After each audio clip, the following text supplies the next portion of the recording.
Știi care e alchimia acestui sport? Asta îmi doresc să aflu.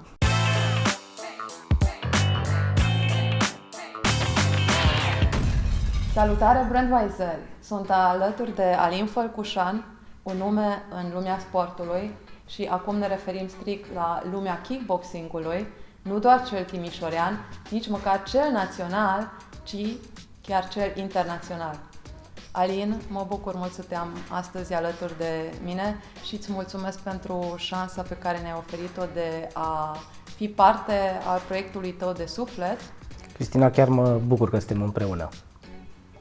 E vorba de un proiect foarte tare, pe urmele unui campion, și vă invit, vă recomand din suflet să vă uitați la acest documentar în 3 părți, pentru că este într-adevăr special și cred că va rămâne mult timp acolo pe internet și o să fie un punct de referință chiar și pentru voi. A fost o plăcere acest proiect și ca urmare a lui, de fapt, noi oarecum am agreat să creăm un serial al nostru pentru părinți și copii și importanța sportului de performanță în viața oricărui copil.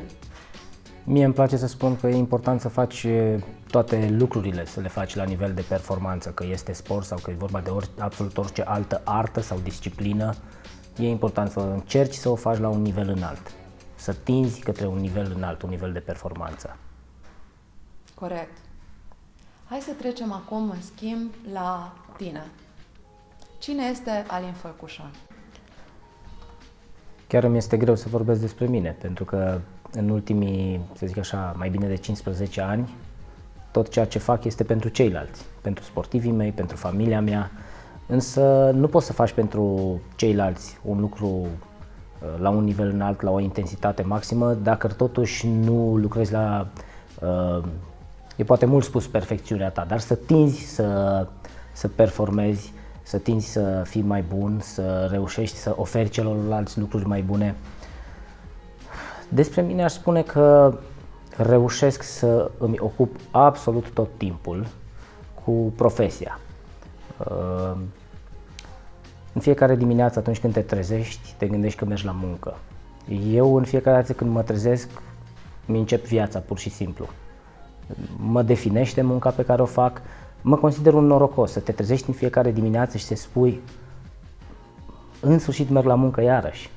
Să îți dorești ca acel somn să nu fie lung, să ajungi repede din nou, să ajungi lângă echipa ta, să ajungi să muncești, să ajungi să-ți faci treaba cât mai bine. Chiar cred că Alin Fălcușan e un norocos. Dar, de fapt, tu ți-ai luat viața în piept de mic. De la 16 ani ai plecat de acasă? 13. 13. Wow! Te-ai luat, ai plecat de acasă, ai părăsit Aradul, ai venit la Timișoara și te-ai apucat să lucrezi.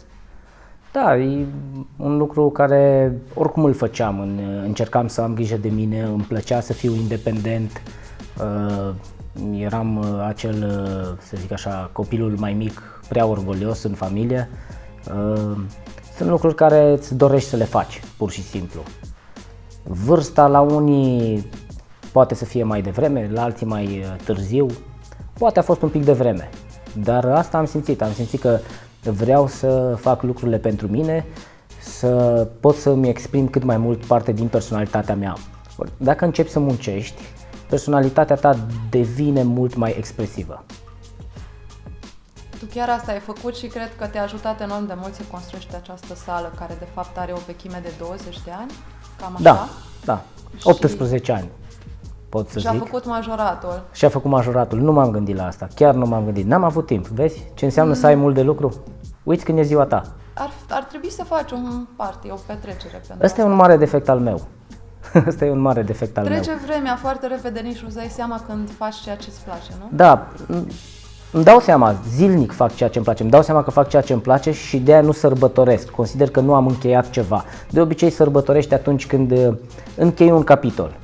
Poate n-am încheiat niciun capitol încă, continuu atât de mult capitolul ăsta sau îmi doresc să-l duc la un nivel atât de mare încât nu consider o etapă încheiată. Sau dacă ea s-a încheiat, pentru mine a început atât de repede încât nu am avut timp să sesizez încheierea acestei etape.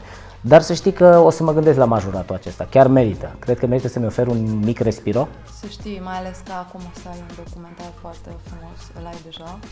Și... Să fie asta sărbătoarea? Nu, să fie asta nici majoratul? într-un caz, dar Nu. e un an special și în anul ăsta cred că ai putea să faci mai multe lucruri de care să te bucuri și care cumva să încununeze pentru ce ai luptat în toți anii ăștia. Exact. Și mergând pe firul roșu, ai început ca și sportiv, ți-ai pierdut antrenorul și ți-ai descoperit vocația de a fi antrenor, de a fi un constructor de talente, un fel de liant. Și ai început acest proces și aș vrea să te întreb, cum a fost la început? Știi, de multe ori mă gândesc, cum ar fi fost dacă aș fi avut un antrenor să pot să fiu un sportiv excelent, așa cum îmi doresc acum de la elevii mei. Poate n-aș fi fost un antrenor atât de bun.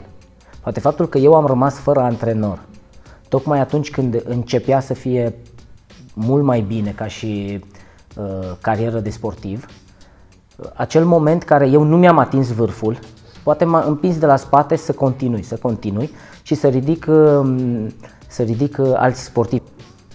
Exact acesta a fost și sfatul antrenorului meu. Atunci când i-am spus că nu-mi găsesc un alt antrenor care să-mi placă în Timișoara, el fiind plecat deja din oraș, sfatul lui a fost atunci: fă tu pentru sportivi ceea ce nu găsești pentru tine.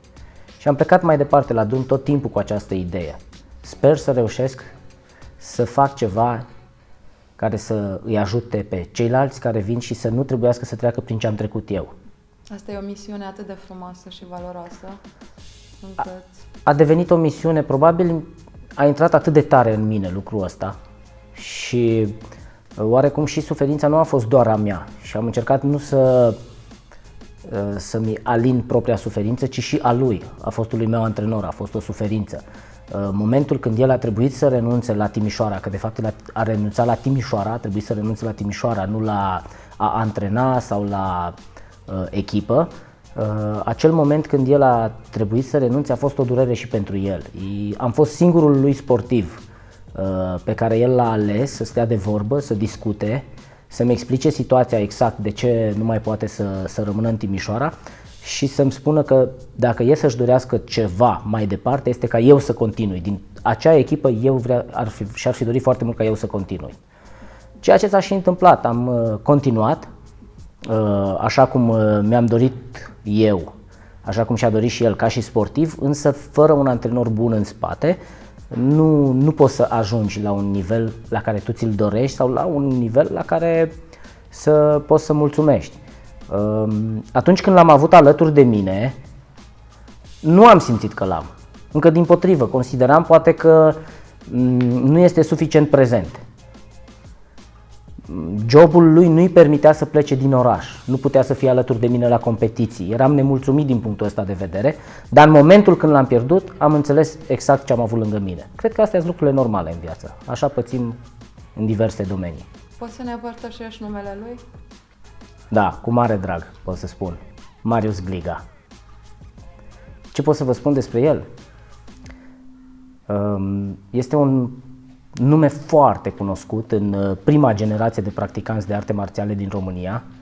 El a fost prima centură neagră luată cu examen din România. Până atunci au mai fost 2 sau 3 practicanți, dar care au primit acest titlu, l-au primit onorific pentru răspândirea artelor marțiale în România. Vorbim de anul 1990. Iar el a fost, după anii 90, a fost prima centură neagră examinată. A refuzat titlul onorific și a dorit să dea examen. Și așa ajungem la un punct foarte important. Rolul antrenorului potrivit pentru copilul în dezvoltare, care începe un sport de performanță. Atunci când am început să formez o echipă în jurul meu, scopul meu probabil a fost mai mult să fac o echipă alături de care să pot să continui să concurez, ceea ce s-a și întâmplat. În primii 2 ani de, să zic așa, îndrumare a celor din jurul meu, pentru că nu pot să consider că am fost un antrenor în acel timp, am format o echipă în jurul meu și mergeam la competiții împreună. Pentru mine era important să am cu cine să mă antrenez. Până când am văzut că nici așa nu pot să funcționeze lucrurile, nu este să zic așa, o formulă prea bună. După care am început și am încercat să merg către sportivi, să încerc să le ofer ceea ce ei au nevoie. Acum am schimbat și consider că nu este asta cel mai important, ci este important ca tu să știi exact ce trebuie și să-i faci pe sportivi să te urmeze, să vină ei către tine. Ei să înțeleagă, să lucreze ceea ce le predai, să schimbe lucrurile așa cum tu le faci, să le facă și ei. Exact ca și în muzică. E foarte important acel muzician să aibă ureche muzicală, așa și aici. Sportivul trebuie să aibă simț, trebuie să aibă ochi și dacă el reușește să simtă antrenorul în ce direcție merge, fără să îi se arate prea mult, e excelent. El când vede și simte, dacă reușește să facă lucrul ăsta, îl va ajuta pe el mai mult decât dacă încerc să îl trag pe un anumit drum. Ar simți probabil o obligație. Cum ai putea tu să definești acest sport în toată familia mare a sporturilor? De ce kickboxing pentru tine? Care e distincția aia care pe tine te-a prins, acel ceva pe care îl are acest sport? Știi care e alchimia acestui sport? Asta îmi doresc să aflu. E foarte frumoasă alchimia acestui sport. Să faci din plumb aur. Ce înseamnă bătaia? Ce înseamnă violența? Ce înseamnă agresivitatea? Cum arată ele? Toate sunt lucruri urâte, negative, te pun în pericol și acum intervine transformarea. Să faci din toate aceste lucruri, să le pui într-un ansamblu bine pregătit, bine organizat, pus la punct tehnico-tactic, fizic, psihic, să oferi niște reguli în tot acest peisaj, ca mai apoi acele reguli să aducă onoare, disciplină, vise, dorințe, împliniri și nu în ultimul rând sau în primul rând ceea ce vede toată lumea, spectacol. Deci luăm toate acestea și să încercăm să le aducem la nivel de spectacol. E foarte greu, nu e ușor.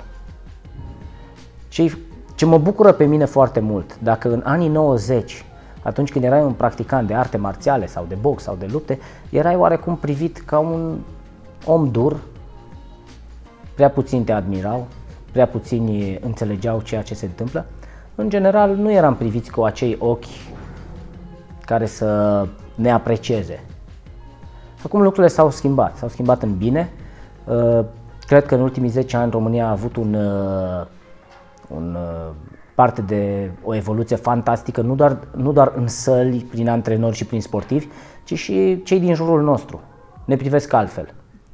În sfârșit au reușit să înțeleagă că acesta este un sport. Nu trebuie să înțeleagă, publicul nu trebuie să înțeleagă substraturile. E important să le înțeleagă sportivii și antrenorii. Mesajul pe care noi reușim să-l transmitem se pare că este unul bun. Așa văd eu lucrurile, prin cei care nu înțeleg nimic despre kickboxing, dar reușesc să le placă, să aprecieze și să vină către tine. Dacă ai reușit lucrul acesta, atunci kickboxingul nu mai este privit ca un antrenament doar în care înveți să te bați. Sport dur. Da, un sport dur. Foarte mulți zic, mă duc la kickboxing să învăț autoapărare. Poți să fii apărat de multe lucruri. Dar e bine, e bun și acest pas. E un început. De aici intervine misiunea noastră. Ca ei să înțeleagă mult mai mult din asta. Pe această cale ce ai transmite copiilor care sunt tentați să ia drumul kickboxingului? Să știi că eu îmi întreb copiii care vin la sală, îi întreb de ce vrei să faci kickboxing. Și încep exact cu aceste părți. De ce nu vrei altceva? Mai elegant, mai lejer. Ăsta e un sport dur, te lovești, te accidentezi. Prin asta vreau să văd dacă ei își doresc să învețe să se bată.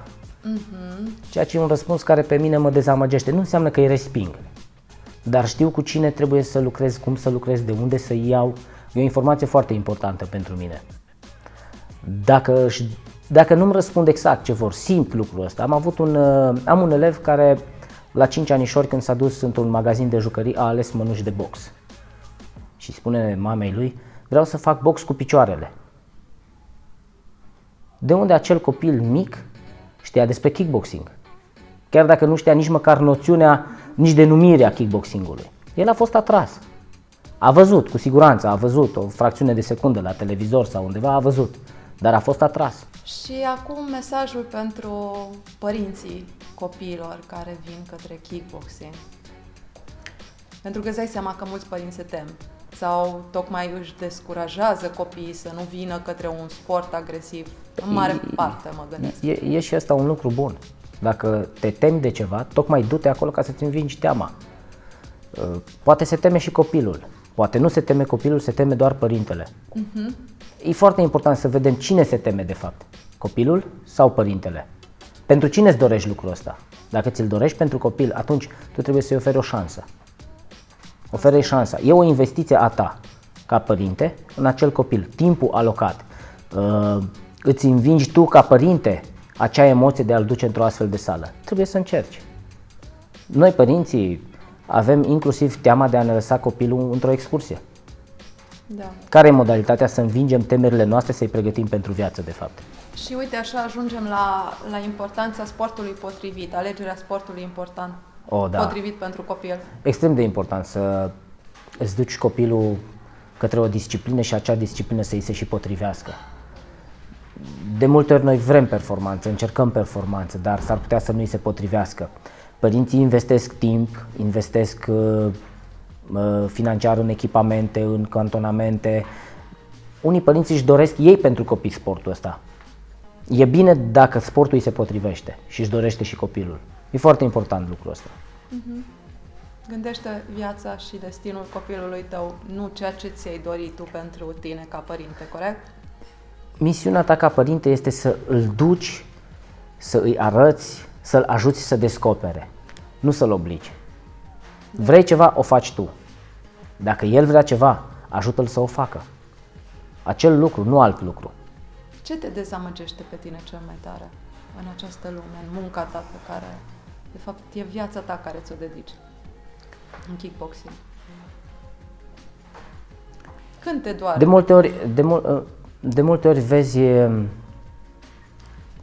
acei copii care nu sunt lăsați de părinți. Nu sunt lăsați de părinți să-și atingă misiunea. Ce s-ar fi întâmplat dacă pe mine nu m-au fi lăsat părinții? Ok? Poate aș fi fost un inginer, poate aș fi fost un doctor, dar nefericit. Da. Așa sunt fericit. Care este următorul tău obiectiv? Următorul mă interesează și cel mai mare, ambițios, deci pot să fie două, evident. Sunt mult mai multe. Următorul, cel mai recent obiectiv. Cred că cel mai mult voi încerca să-i fac pe acești sportivi să-și găsească singuri bucuria prin ceea ce fac și să înțeleagă că dincolo de ceea ce îți oferă sportul astăzi sau mâine, este ceea ce îți oferă sportul atunci când tu nu poți să vezi în timp. Iar mai târziu, cel mai mare obiectiv al meu, sincer, ce mi-ar place să văd? Cum fiul meu calcă pe urmele lor. Nu să mă urmeze pe mine, dar să-i urmeze pe cei pentru care eu am muncit foarte mult. Și de aia o să încerc foarte mult să-i fac să reușească ca oameni în viață. Pentru că asta e mult mai important. Și așa, revenind la prezent, ai un proaspăt campion în rândul echipei, câștigat la Polonia și a fost o gală foarte grea, în care țări importante precum Marea Britanie sau Germania s-au retras, pentru că și-au văzut competiția și au zis nu mergem să ne facem. Cred că acesta a fost primul câștig. Am spus prezent cele mai grele competiții de amatori din Europa. Și ați fost singurii din România? Da, am fost singurul club care a reprezentat România. Poate asta i-a și motivat. Curajul de a participa le-a dat primul impuls și curajul de a câștiga. Pentru că atunci când lupți în fața unor țări cu tradiție în astfel de sporturi, care sunt renumiți de zeci de ani, este un lucru mult mai important decât să câștigi o medalie în fața unor țări care nu reușesc să ofere atât de mult impact. Dacă ar fi cuvântul cel mai potrivit să îl aloc ca și descriere a ceea ce s-a întâmplat în Polonia, printre țări precum Rusia, Tajikistan, Cecenia, adică vorbim de copii care au... Cu asta se nasc, parcă se nasc luptând, nu? Ei trăiesc printre lupte, acolo exact, s-au dus clipe grele, momente dure, ei luptă pentru viață. Da, de fapt ei se nasc într-un coșmar de supraviețuire. Am realizat că pentru ei ringul nu însemna la fel de mult ca și pentru noi, da? Era o normalitate. Da. Și acum, în 30 martie, mergeți în China cu Adrian Mitu, următoarea mișcare, cum ar veni. E o altă provocare. Ce aștepți? O altă provocare. Este vorba de un total alt nivel. Vorbim despre? Ce fel de gală este aceasta din China de acum? Nu e vorba atât de gală cât de organizație. Este vorba de World League of Fighters. Este o organizație mondială foarte bine pusă la punct, care îți oferă un statut important în lumea sportului, dar totodată te poate propulsa către un nivel la care mulți visează. Pot să zic că noi de această dată am deschis ușa. Important este ce facem atunci când intrăm înăuntru. Super, mult succes! Iar voi rămâneți alături de noi pentru că vor urma alte episoade, interviuri din lumea sportului și cu siguranță că o să vă placă. Salut!